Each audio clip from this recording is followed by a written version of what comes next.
Zaronit ćemo duboko u priču o jednom od najvažnijih i najdugovečnijih vojnih saveza na svetu, NATO. Šta on zapravo predstavlja i kako funkcioniše ova organizacija koja traje već više od 75 godina? Hajde da otkrijemo.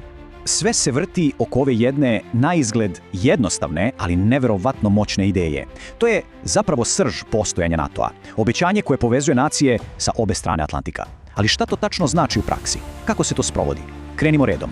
Proći ćemo kroz celu priču.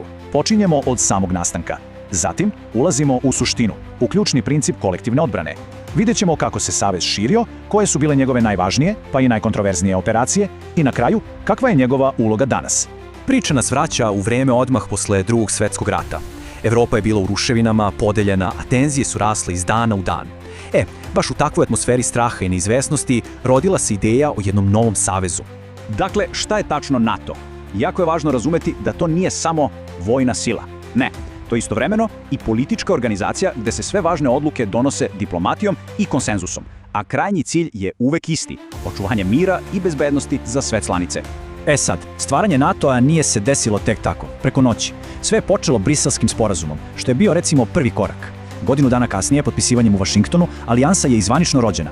Ovo je naravno izazvalo momentalnu reakciju sa druge strane, formiran je Varšavski pakt. I time je hladnoratovska podela sveta bila, zacementirana. I evo nas kod samog srca priče. Dolazimo do onoga što NATO zaista jeste. U samom centru osnivačkog dokumenta nalazi se jedan član koji definiše čitavu svrhu postojanja alijanse. Naravno, reč je o čuvenom članu 5. Ove reči, one su mnogo više od neke političke izjave. To je čelična garancija.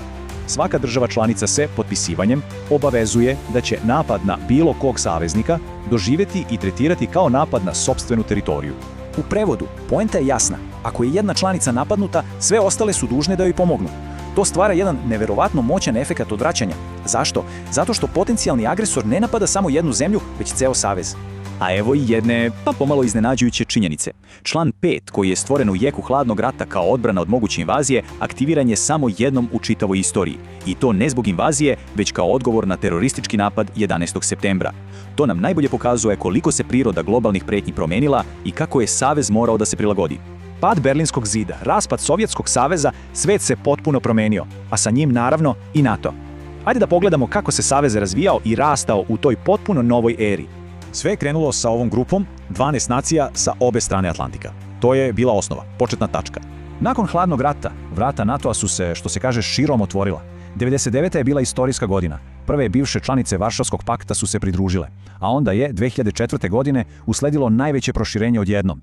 Taj proces se nastavio i u narednim decenijama, suštinski menjajući geopolitičku mapu Evrope.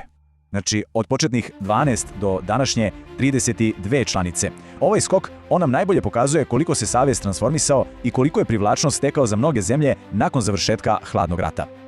Ovdje priča postaje malo komplikovanija. Sa novom ulogom u svetu, NATO je počeo da deluje i van granica svojih članica. A to je dovelo do nekih od njegovih najznačajnijih, ali istovremeno i najkontroverznijih momenata. Od Balkana 90-ih, preko 20-godišnjeg veoma složenog angažovanja u Afganistanu, pa do intervencije u Libiji, sve ove operacije nam pokazuju kako se NATO transformisao.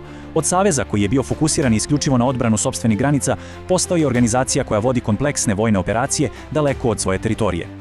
I to je zapravo suština te transformacije. Misija se proširila. Više nije bilo reč samo o tome hajde da branimo teritoriju naših članica, postalo je reč o aktivnom upravljanju krizama u regionima koji bi po proceni saveza mogli uticati na njegovu bezbednost. I tako stižemo do današnjih dana. Kako NATO funkcioniše i, što je još važnije, koja je njegova svrha u svetu koji se neprestano i sve brže menja? Organizaciono postoje dva ključna centra. Politički je u Briselu, tu se donose odluke, vojni je u Monsu, odakle se komanduje operacijama. Ali najvažniji princip od svega je konsenzus. Nijedna, ali baš nijedna odluka ne može da se donese ako se apsolutno sve članice ne slaže. Dakle, kad se podvuče crta, današnji NATO ima tako reći dvostruku ulogu. S jedne strane, ostaje veran svom originalnom obećanju o kolektivnoj odbrani, to je i dalje temelj. Ali s druge strane, aktivno se bavi upravljanjem krizama, što je uloga koju je preuzeo tek nakon hladnog rata. Od odbrambenog štita, stvorenog u senci hladnog rata, do jedne globalne snage za upravljanje krizama. Ova evolucija nas dovodi do ključnog pitanja koje, čini se, definiše NATO danas. Da li on i dalje pre svega odbrambeni štit za svoje članice ili je postao pre svega alat za vojnu intervenciju? Odgovor na to pitanje oblikovaće ne samo budućnost saveza, već i čitavu globalnu bezbednosnu sliku.